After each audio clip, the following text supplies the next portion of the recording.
It's okay. It's better than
Shalom.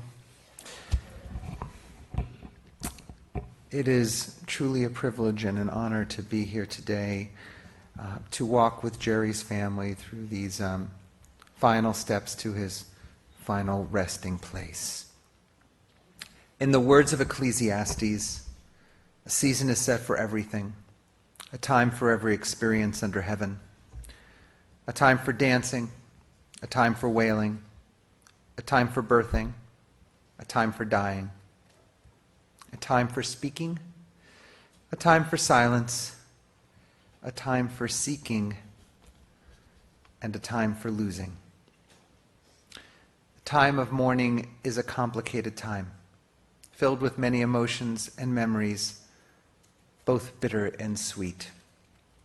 We begin our service with the recitation of psalms and prayers, thus linking Jerry's life, Dr. Liebman's life, with the 3,000-year-old tradition of the people Israel and the eternity of God. I invite you to join with me now in the recitation of Psalm 23. The Lord is my shepherd, I shall not want. He maketh me to lie down in green pastures. He leadeth me beside the still waters. He restoreth my soul. He guideth me in straight paths for his name's sake. Yea, though I walk through the valley of the shadow of death, I will fear no evil, for thou art with me. Thy rod and thy staff, they comfort me. Thou preparest a table before me in the presence of mine enemies. Thou hast anointed my head with oil. My cup runneth over. Surely goodness and mercy shall follow me all the days of my life, and I shall dwell in the house of the Lord forever.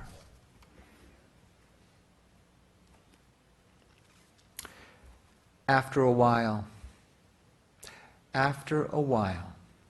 you learn the subtle difference between holding a hand and chaining a soul.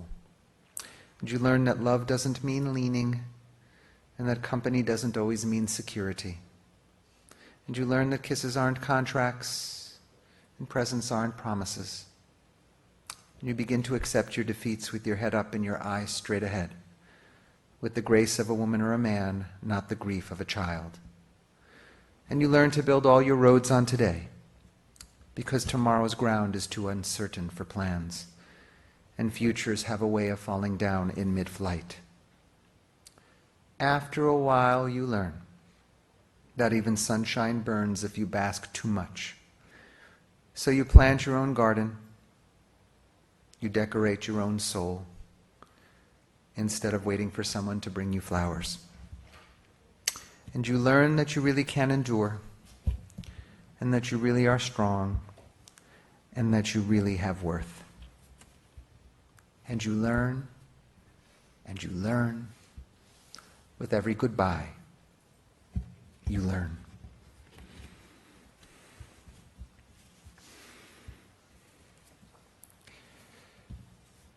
With every goodbye, as we sit here today and we think about a loved one in our community and in our family, Dr. Jerry Liebman, we also think about what occurred in this country 15 years ago and the sadness that we still feel and the healing that still needs to happen in this country and in the world. But Jerry was one of the healers. He was one of those who knew his role, what he needed to do. And in the face of sadness and destruction and loss, Jerry was one of the good guys who you'd look to, who would help to pick up the pieces to create what we call in Hebrew tikkun, repair. You shall not remain indifferent, says the Torah portion that's read this week from the Bible. You shall not remain indifferent. This text directs us to act in the face of apathy and complacency. And truly, this is the Jewish way. To be an upstander, not a bystander. To participate in the civic realm, to have a say, to not stand idly by. But when injustice rears its ugly head, to face it with great force and power, to overcome it. You shall not remain indifferent. Judaism demands that we live our individual lives as if the whole world depended on just us, you and me. That's how Jerry lived. The whole world. As if the whole world depended just on him. He was a model citizen for this kind of living. He would not remain indifferent. Never. On anything. This man did not remain indifferent. Whether it was sports, music, medicine, affordable health care. Did I say affordable health care? I might mention affordable health care again. Jerry Liebman was a force of nature who left those he served and befriended and worked with better for having known him. And so we'll share more, and there'll be a few people who will be sharing today from different aspects of his life, who knew him in different ways, both professionally and personally. At this time, I'd like to invite a couple of representatives from university hospitals, both Chris Snyder and then Michelle Walsh, to share some words. And then following them, one of his students, David Brick, will join us and share a few words as well. Chris?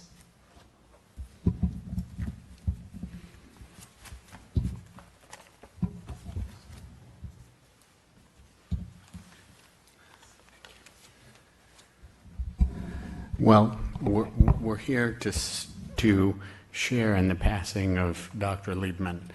And when I first met Dr. Liebman coming through Rainbow, he told me a number of things. And then when I came, I said, this is somebody that we have to interview.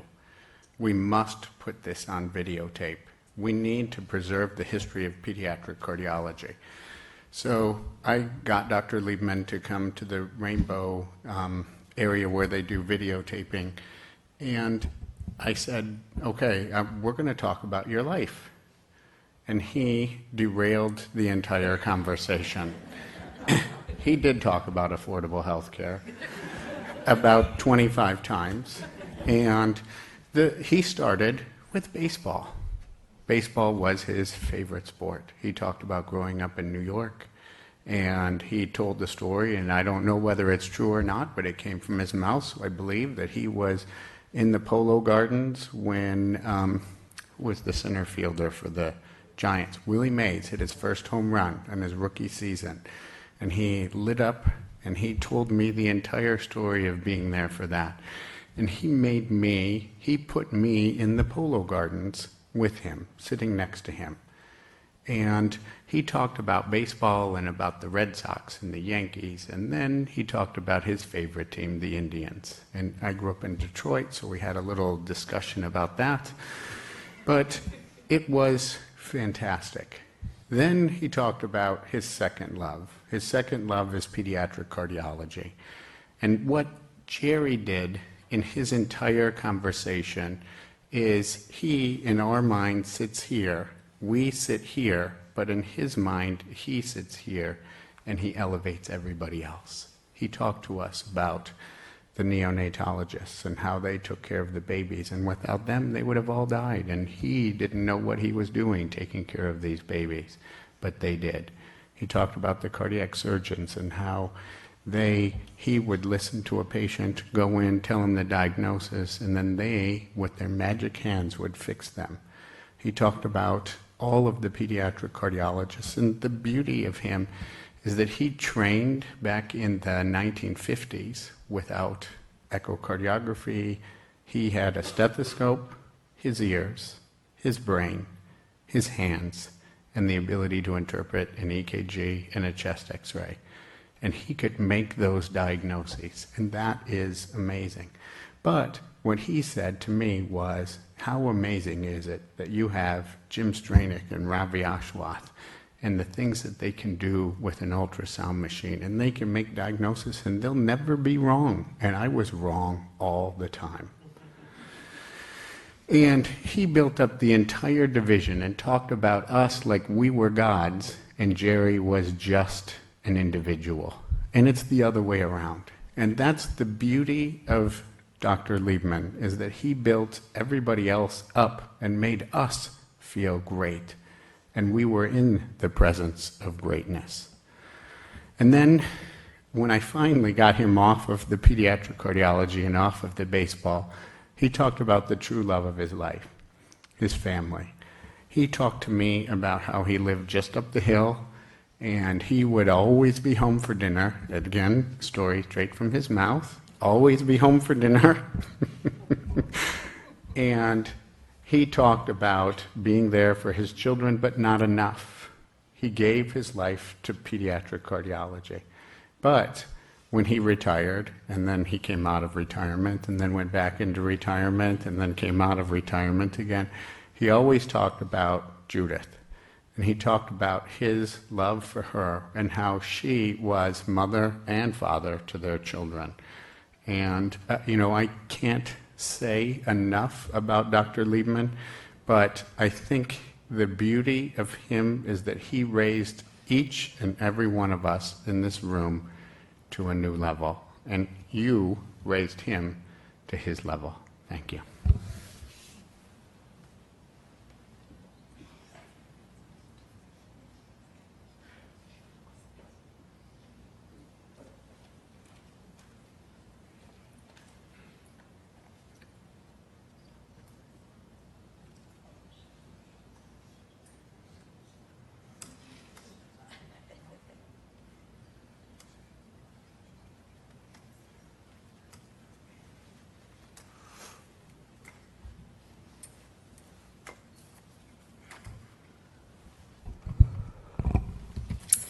Good afternoon.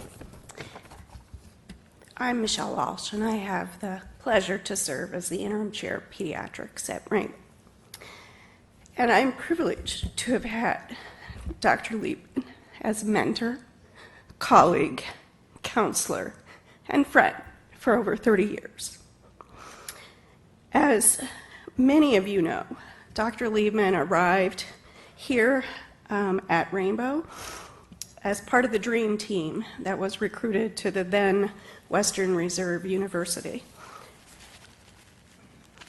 And he and the colleagues that came with him made Rainbow the great place it is today.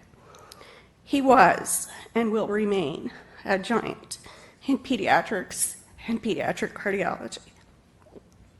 He was among the handful that created the field of pediatric cardiology and changed what were lethal conditions to diseases that children could survive and thrive and live into adulthood, and things that we all take for granted today. But that didn't exist in the 1950s. And the hundreds and hundreds of children who lived because of Jerry and others like him are really, truly miraculous. I first met Dr. Liebman as a medical student, where he taught me and countless generations of other medical students, residents, and cardiology fellows, as Chris said, the intricacies of his craft. That doing a physical exam, listening to the patient, and understanding what their needs were was the most important thing to him. And he taught us all how to listen to a newborn heart that was beating at 120 times a minute. And when frustrated learners would exclaim over the difficulty of discerning the timing of a murmur at such a fast heart rate, Dr. Liebman would remind everyone how lucky they were to have that many chances to hear that murmur in just 1 minute. He would then go on to say how boring adult cardiology was, that he could fall asleep while listening to adult heart beating at only 50 or 60 times a minute. Yes, he taught us about listening to hearts and constructing vector cardiograms, but more importantly, he taught us all to listen with our hearts, to bring the best to the bedside every day, to advocate for our tiny patients and their families with passion, both at the bedside and the realm of public policy, care for everyone. Dr. Liebman taught me to sit with families while they made agonizing decisions about the course of care for their child, surgery or no surgery, risky interventions, or claiming and cherishing every minute possible with their child. And at the end of each conference, whatever choice the parents made, he would say to him, "I think you have made the right decision." After a series of meetings with patients when different families made different decisions in similar circumstances, yet to each he had said, "You have made the right decision," I asked him how it was possible that those things were true. And he said, it was the right decision for that family. Who am I to say otherwise? It is a courageous thing for a parent to make a choice for their child, and we must support them, whatever that choice is. We at Rainbow will miss Jerry every day, but we will also carry on for him and care for our patients with the wisdom and strength that he taught us. And all of our faculty, our patients and families, will be better for having him in our lives. And we thank you all for sharing him with us.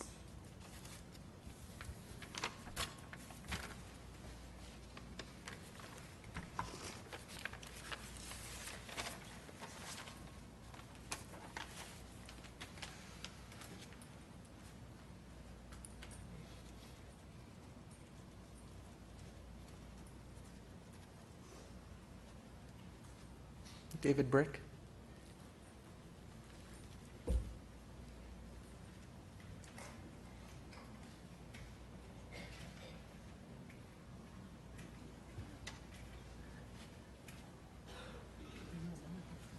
Hi, my name is David Brick. I'm a pediatric cardiologist in New York. I met Dr. Liebman when I was a resident at Rainbow. And at the time, I did not know I even wanted to be a pediatric cardiologist. And over the next 3 years, Dr. Liebman really inspired me to choose pediatric cardiology as a career. Of course, the interview process and fellowship was very difficult. So I went to New York, and I was interviewing at Columbia with Dr. Gersony, who halfway through the interview said, "I want to offer you a spot." I was a little bit puzzled because we hadn't spent that much time, and he told me that Dr. Liebman personally called him and wrote him a letter saying that I would be an excellent cardiologist. And I was really honored to know that Dr. Liebman believed in me enough and was so generous to help me get that fellowship. But there was an interesting backstory to that, which is that Dr. Gersony was actually 40 years ago in the same position I was, and he was one of Dr. Liebman's very first students. And he wrote him a letter and called Dr. Natus in Boston to get him the fellowship. So truly his legacy of nurturing and inspiring and mentoring and supporting so many generations of cardiologists has changed the world of cardiology. And he was my mentor and a colleague and a friend, and I will miss him. Thank you.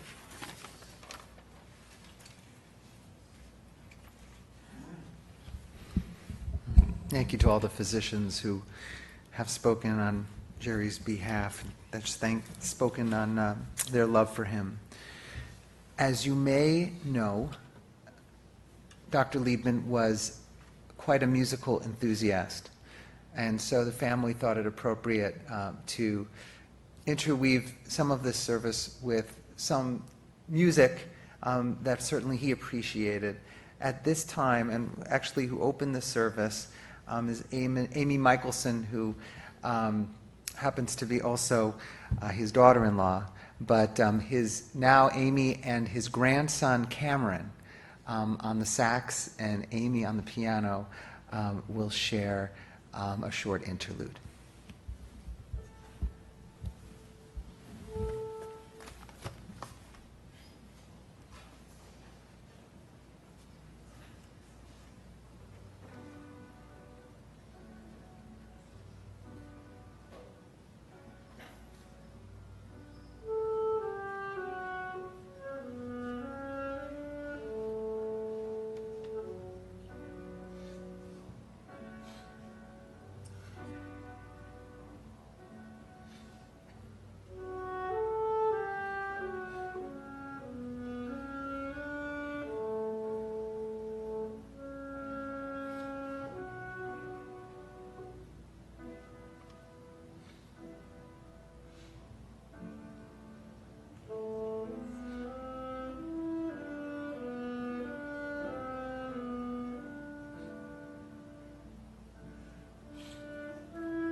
Now, two of Jerry's kids, Jerry and Judy's children, Matt and Laura, would like to share some words with you.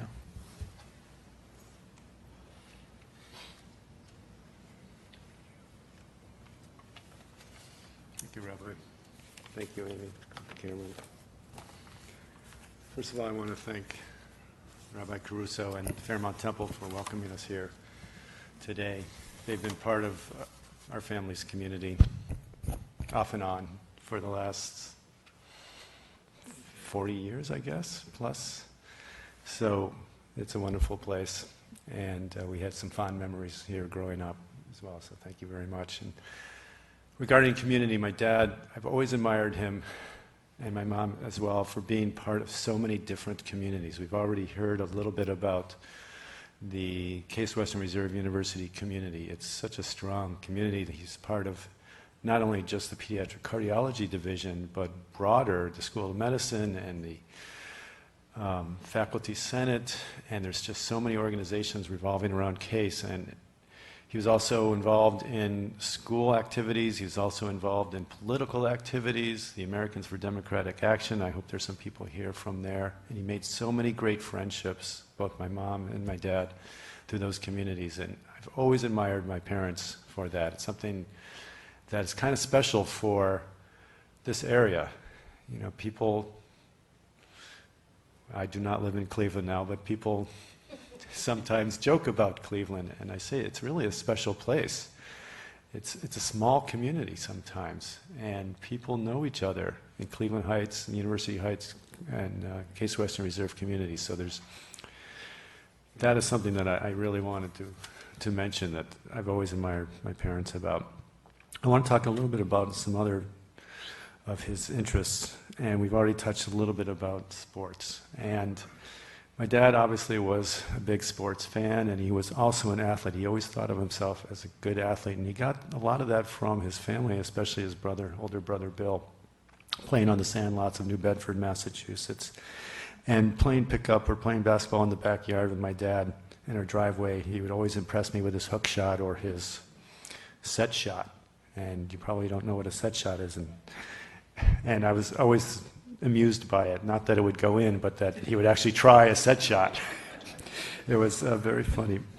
As he got older and more injured, unfortunately, he had to spend more time suiting up to play golf or tennis than actually playing it. And he became more frustrated, often saying to people later in life that I used to be a good athlete. And that is how he saw himself. That was that's how he thought of himself. We've been to a lot of sports events as a family, and just my dad and myself. Some good, not so good. Some of my earliest memories are going to the old Cleveland Arena with Dad to see his first basketball team that he was a fan of, which is the New York Knicks, before the Cavaliers. The Knicks played every now and then here in Cleveland. They played the Cincinnati Royals, and they won their 16th straight game, the Knicks, which set a record at the time, and we were there. We were there for Frank Robinson's first game as a manager. We were there at the American League Championship Series in 2007. I think my dad may have been to a World Series game, I'm not sure. We've been to golf tournaments. We've seen Chichi Rodriguez, and we've been to the Davis Cup here at Roxborough Junior High School, where we've seen Roy Emerson, Fred Stolle, and Arthur Ashe. And one of the highlights of my life is ball boying for Arthur Ashe. And one of my favorites is the U.S. Open. We went as a family a lot to the U.S. Open. And there we saw some other greats. And my dad and I specifically went to see Rafael Nadal. He was 17 years old at the time, so one of his first matches at the U.S. Open. Now, as you know, he's Grand Slam champion. But that's a real thrill to see these great athletes and to understand the history of the game and respect the game. On the other hand, there were some forgettable Indians and Browns games that we went to. And I won't tell you which ones. You know. Now, Dad was very close to his brothers, Bill and Arnie, and we shared a lot of vacations together at Cape Cod, Vermont, and Sanibel, Florida. And last night we were reminiscing about watching some of the great McEnroe and Borg matches together. And Dad was a history buff. And although I didn't share his love of history, we shared his love of history and respect for the sport, for the game. I think we've already touched on that a little bit. The only reason that some of the players are there is because who was there before you.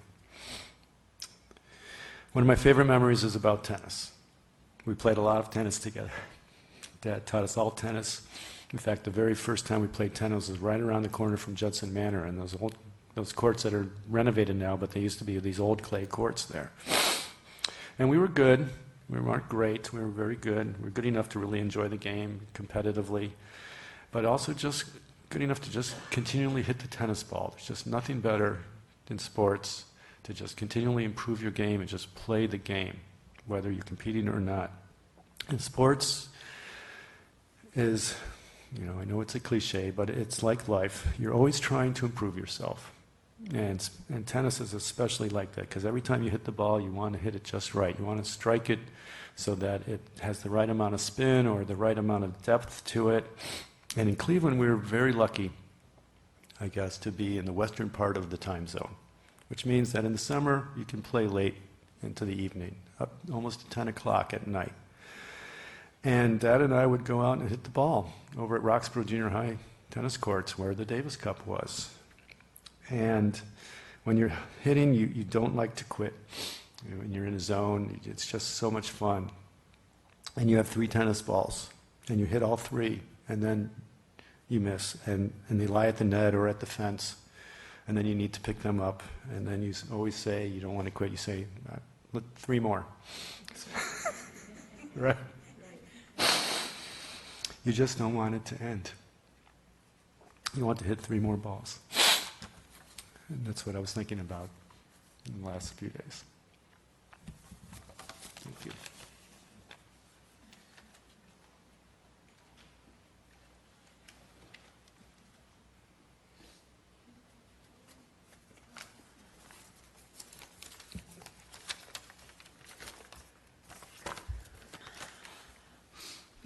Before I talk about my father, I just want to thank, it's important to recognize some people. First of all, Ramon is not here, but she was one of the caregivers for my father at Judson. And I called her and she promised to come tomorrow. Katie Tipton is here, I know, who put her heart and soul into protecting my parents from Kendall and Judson, and Shirley, the hospice nurse. All put their heart and souls into helping my parents. My father's accomplishments would not have existed without my mother, obviously.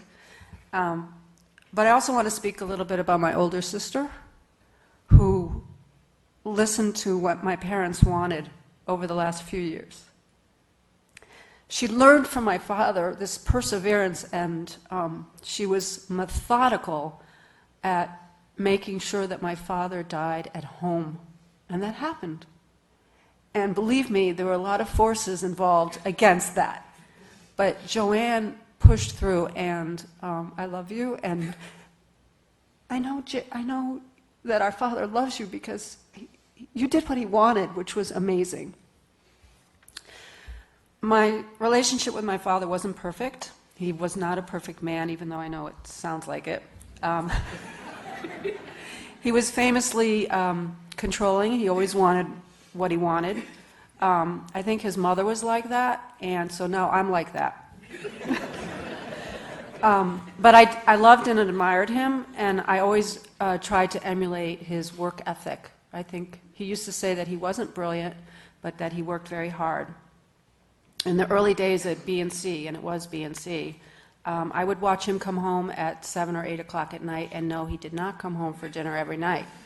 And I would sit there, and I would just wait for him, and my mother would already have the plate ready, and then the phone would ring.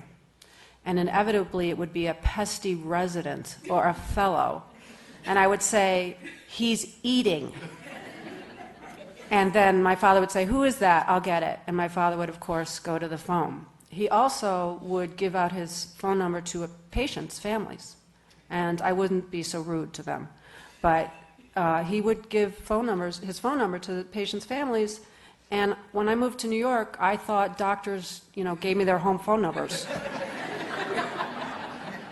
Doesn't work like that. Okay. Sometimes my father did not come home for dinner, so my mother took us all down to the B&C cafeteria where we had ice cream something. It came out of a machine, but that was all I ate. That's all I remember. But it was good. And then my father would go back to work, and then we would go back home. Sometimes my father, in the early years at the Indians games, and I know we've touched on sports and the Indians games, but we went to the old Cleveland Stadium, which was about 80,000 seats, right? So we were probably ticket number 12,000. So usually around 20 to 1, my father would say, "Anyone want to go to a game?" And we'd go, "Yeah." And so we'd drive down there, get a spot like right at the stadium, and it would be about 5 to 1, and we'd get tickets for about $8.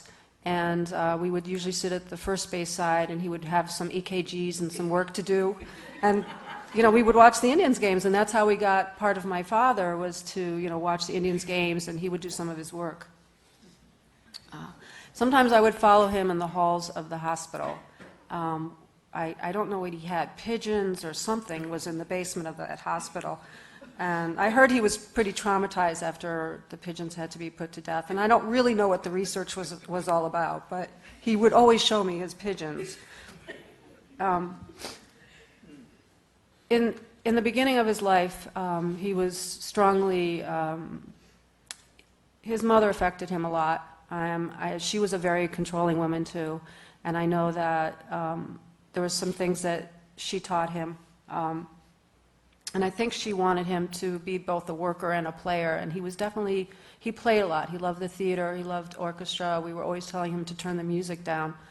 I don't know how that works. Usually it's the kids who have loud music, but my father you couldn't get him to turn the music down. He liked to travel, and there were many conferences and meetings that he went on, and he took Judy with him. There was one year, though, 2005, where my mother did not want to go. It was Poland. And, my father was a Renaissance man. He was a Jew that wanted to see the world, and he didn't care that it was Poland or Germany. It really didn't matter to him. And so I said I would go. And so in 2005, we went to Gdansk, Poland. Yoram Rudy was there. Some of you may know Yoram Rudy. And while my father did his research, I walked around the city, and in typical Jerry fashion, I found a piece of artwork that I had to have. And I brought him to the gallery and said, do you think I should get this? And he said, absolutely. And it was completely out of my price range, which is what my father used to do. He would go to these galleries or furniture stores, and he would buy things that were out of his price range. Right, Mom? But one of the things, when I was in Gdansk, I actually kept, I kept an email of one of his colleagues for this very moment. I just thought I need to start keeping their names. And so I did notify one gentleman, one doctor. His name is Wojciech Zoreba. He's at Rochester Medical College. And he wrote back. He said, "We are very sorry to hear about your father passing away. He was an exceptional researcher, great mentor, and a leader. I met him in Budapest in 1988 and next in Warsaw in 1991. Subsequently, in 1996, we organized an ISHNE session at the ISE Congress in Cleveland." I don't know what that means. And more sessions in subsequent. He got me involved in the ISE Council, and I am proud to say that I am president of the society because of his initial support 20 years ago. In 2005, when you were in Gdansk with him, we were really honored to have him and to have you. You should be very proud of your father, as he was an exceptional person and a friend to so many. I always used to call my dad when I was having a bad time, and I would say, tell him what was happening, and he would say, "This too shall pass," or 2 steps forward, 1 step back, or he would say, "In a year from now, it's just going to be a bad dream." And it's over the last few years, as he's lost his health, I had to learn to tell myself those things. But I know I can do it right because he was such a wonderful teacher, and he was a wonderful father, and we loved him, and we're going to miss him. One of the things he always said, I was reminded today, he always used to say, "You could be replaced." But the truth is he can't be, and that's okay, because there's nobody like Dr. Jerome or Jerry Liebman. Thank you.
There are few that remember Jerry from his early days, but his brothers, Aaron and Bill, are here. We're so glad you can be here to pay tribute to your brother. You were all raised in Brooklyn during the Depression, but your family had to pick up and move a couple of times. Spring Valley, New Bedford, Poughkeepsie, in the face of financial challenge, just what you did what you had to do. Yet even with all this tumult, you could still be kids. Jerry could still be a kid, that New York Giant fan. He was a big New York Giant fan, back when the Giants were also a baseball team. The allegiance was hard to give up, and Jerry remained a Giant fan even after the team moved to San Francisco. And yes, his sports allegiances were indicative of a sense of loyalty in general. And he did follow the tribe here. He graduated from high school in 1944, named valedictorian. He signed up for the Officer Training Corps and would benefit from the GI Bill. And after basic training, Jerry, for some unknown reason, was sent to Indiana to play baseball on a military baseball team. That's the word on the street. That's quite a gig that you can get if you enter into the military, particularly if you're a big baseball fan. He went to undergrad at City College, but finished at University of Pennsylvania. He lived his beliefs and passions unabashedly, and his family always knew where he stood, even if everyone else was in a disagreement. Jerry, as Joanne put it, was radically Jewish, which was quite common for Jews of his generation. Religion took a back seat to the Jewish cultural thrust that in every generation there was a pharaoh, and it didn't matter who was being oppressed. It was imperative that we stand against the forces that seek to keep the underprivileged down and shout out loud and clear, "Let my people go." In fact, the kids remember their dad taking the whole family to D.C. for an anti-war march. But Jerry had many causes of interest, and for better and for worse, his loyalty to causes didn't always allow him to see, I think as Joanne put it, the ambiguity. He was passionate about fair housing, ethical bank lending practices, opposing redlining, racial and economic injustice, and of course, single-payer health care. He was an endorser of the Single-Payer Action Network of Ohio and Physicians for a National Health Program. I remember about 6 years ago when we were just starting to launch Greater Cleveland Congregations, or GCC, the Interfaith Justice Organization, founded to raise our community's voice for civic issues. Jerry was on Fairmount Temple's first committee as part of GCC. I remember working with him. When we chose to work on healthcare issues, he was the first to wave the single-payer banner, and he pressed for it over and over again, even when we moved on to other issues. I thought, Jerry, we love this issue. I don't know if it's a winnable issue. Didn't matter. If anything, Jerry was one determined individual who remained steadfast in his stand for health care for all. Just a few years back, he joined with a number of other local doctors to restore their ability to freely support the then Ohio Attorney General, Robert Cordray, in his re-election race. The state had prohibited doctors from contributing to campaigns because it was viewed as a conflict of interest if they served Medicaid patients. They won their appeal. But for those who knew Jerry, taking such a posture was par for the course. And healthcare was not just an interest, it was his life. Jerry helped to build up and establish University Hospital's Rainbow Babies and Children's Hospital as chief of the Division of Pediatric Cardiology and directed the residency program at the Babies and Children Hospital when it was called that, BNC.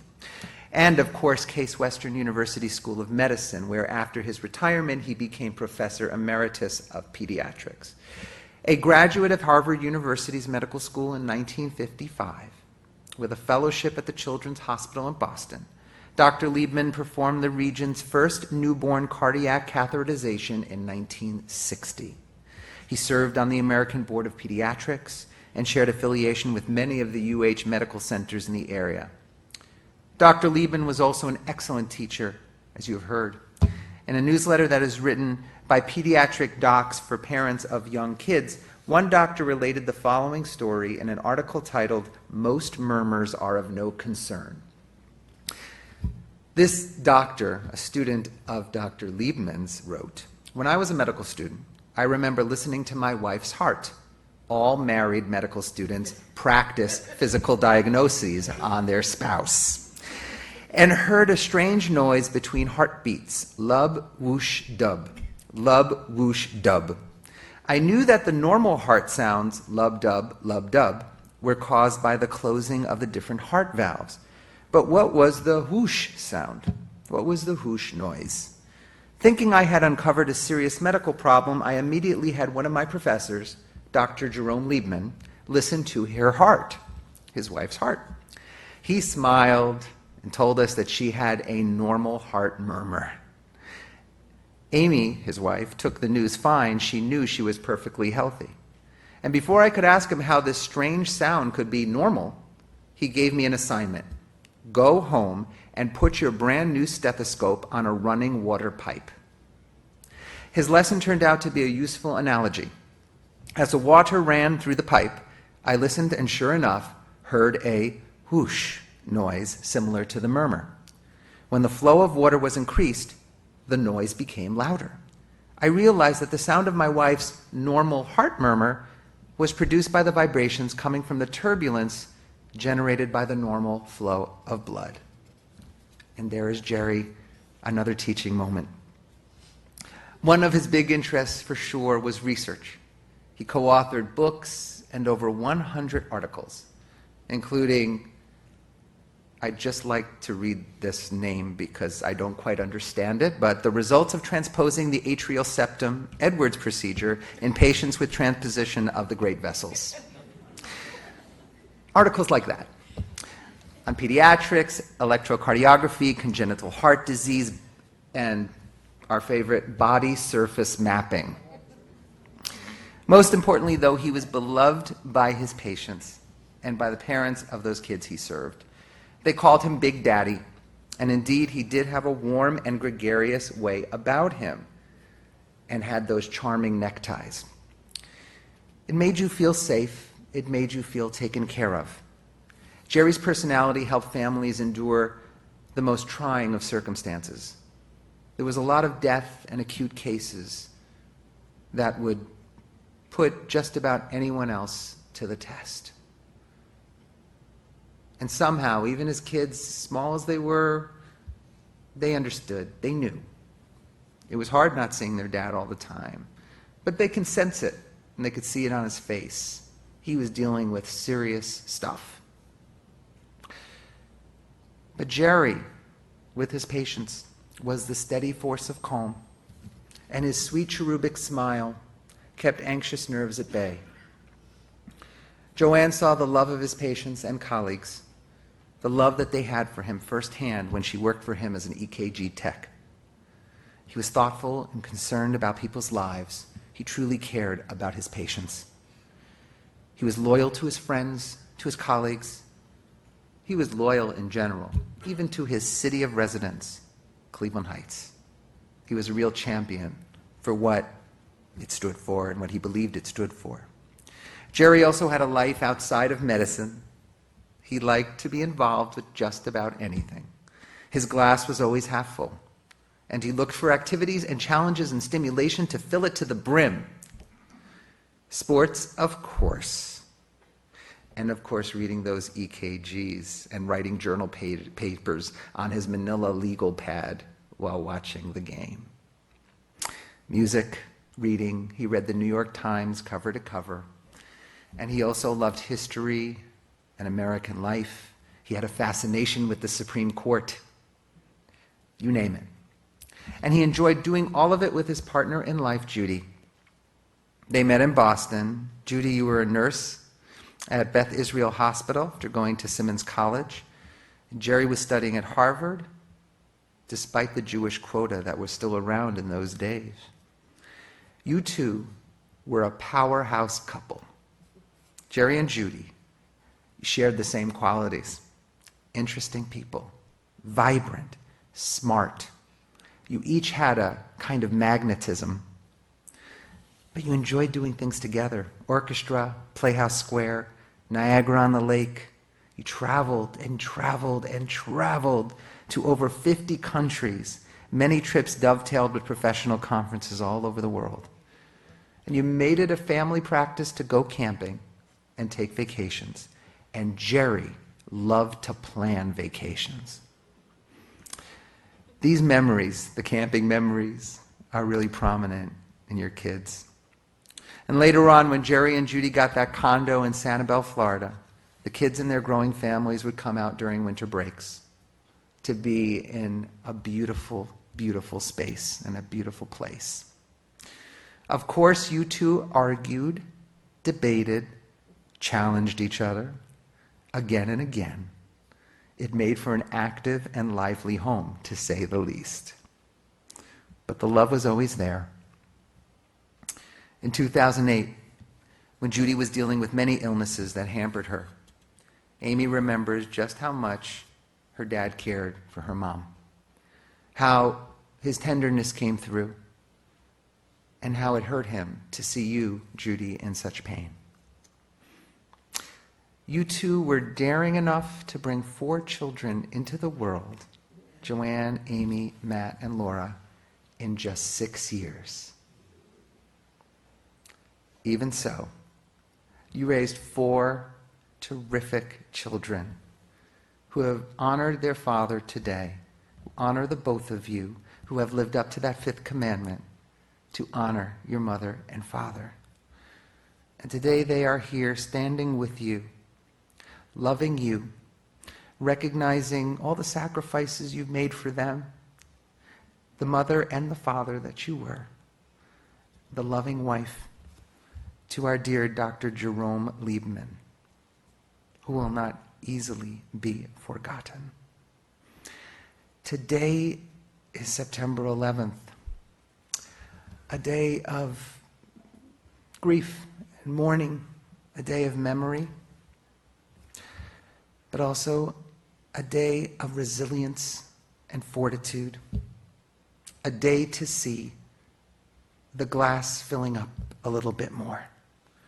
And that was Jerry, always seeing the glass half full, always challenging the norm, challenging dysfunction, injustice, wanting to rebuild, ready to schedule another appointment, make another trip. Today, Jerry's memory has been lifted up. May it forever be a blessing. And let us say, Amen.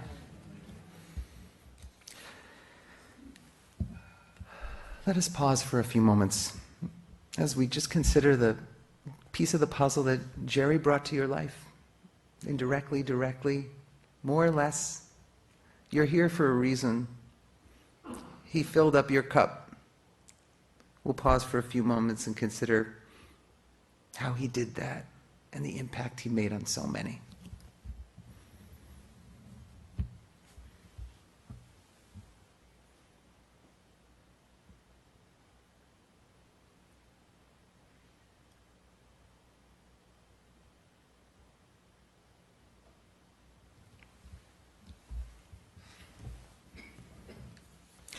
If you are able, we invite you now to please rise for the chanting of El Malei Rachamim, the memorial prayer.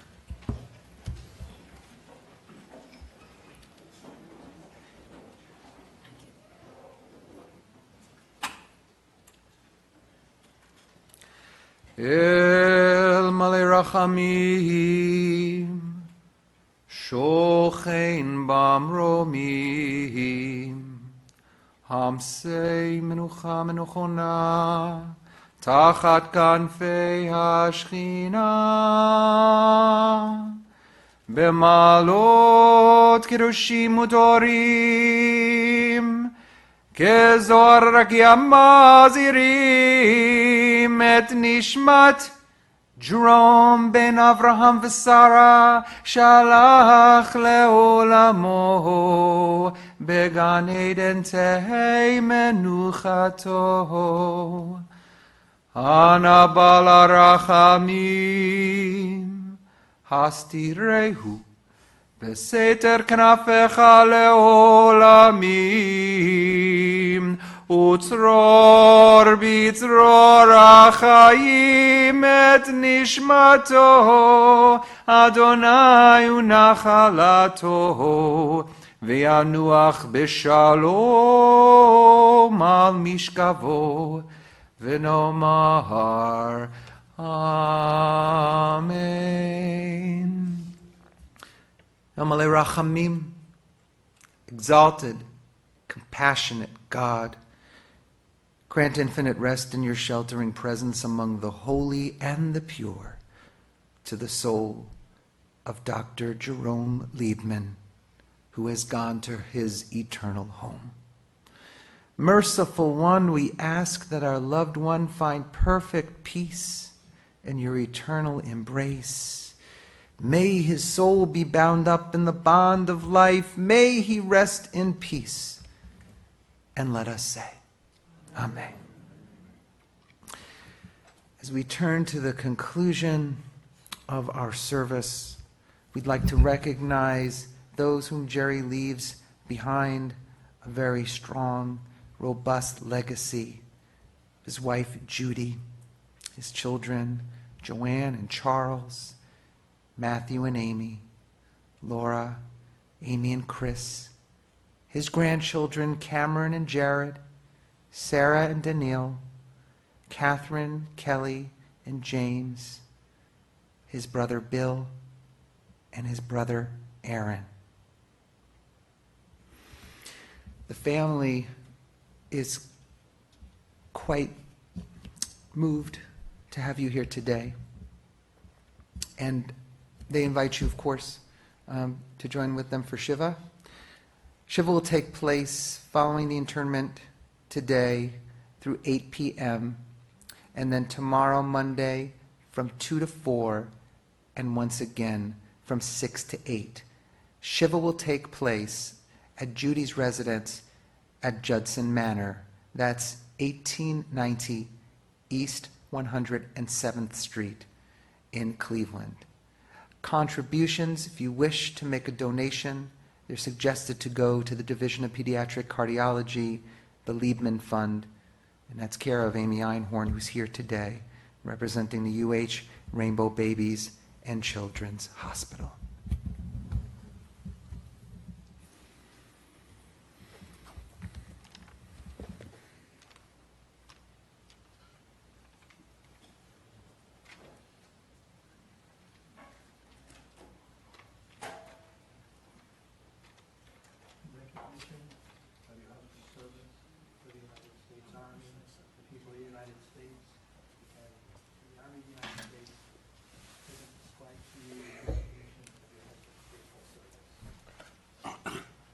Rabbi.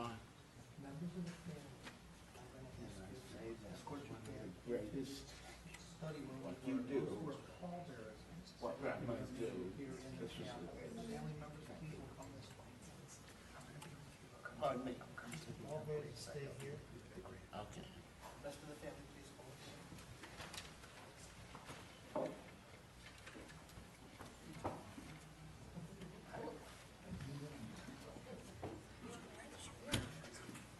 If there are other pallbearers that I have not yet given gloves to, we have them here for you. Pallbearers, you're going to follow behind the casket.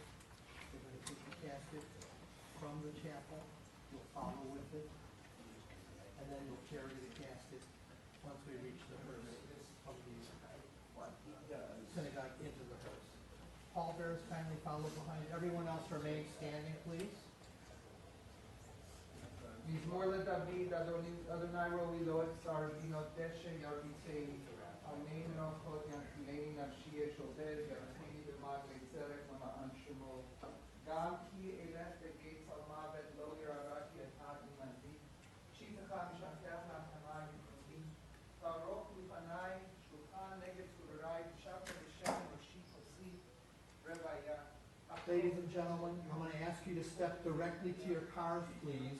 Those of you driving to the cemetery, I remind you, you need to manually turn on your headlights, not just starting your car, but you have to turn on your headlights. It's daytime, and they won't go on. Kindly exit to the rear of the chapel at this time. Thank you.